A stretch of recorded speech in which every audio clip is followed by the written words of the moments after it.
Thousands of protests popped up across the country today. Millions of people coming together to speak out against President Trump and his administration during No King's Day protests. Demonstrations were held in every state, in both big cities and small towns. This is a look at some of the biggest protests across the country. Organizers say the events are to show every person is equal and that the country, quote, will not be ruled by fear or force. Thousands of Iowans took to the streets to join the nationwide protests. KCCI's Abigail Curtin stopped by several demonstrations in central Iowa to learn what protesters say they're fighting for.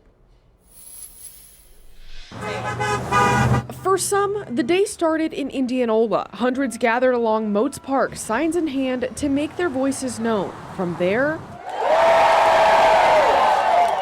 thousands took to the state capitol to hear from elected officials, community leaders, and more.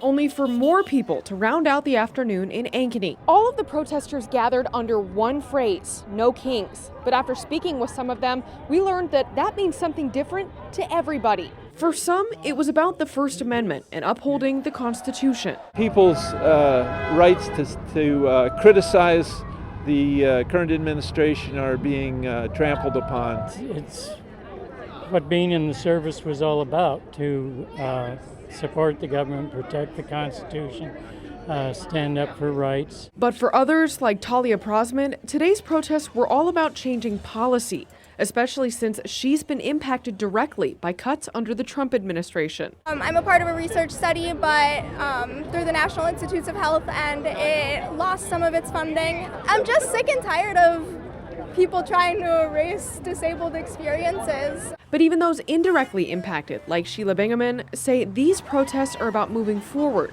while not forgetting where we came from. We no longer have dictators in this country.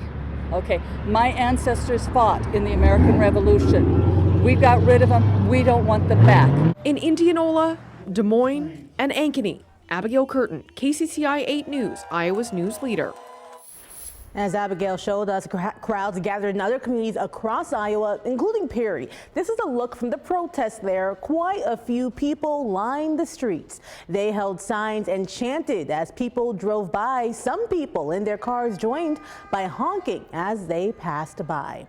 Well, Iowa Republican leaders shared statements with KCCI regarding the rallies. Congressman Zach Nunn saying in part, every Iowan, every American has the right to speak out and be heard even when we disagree, adding that the protesters, quote, divisive message is the reason our government is shut down, end quote. Senator Joni Ernst saying shame on the left for focusing on sowing chaos while Democrats refuse to do their jobs to open the government. And the statement from Governor Reynolds saying the fact that they are protesting goes against their very narrative.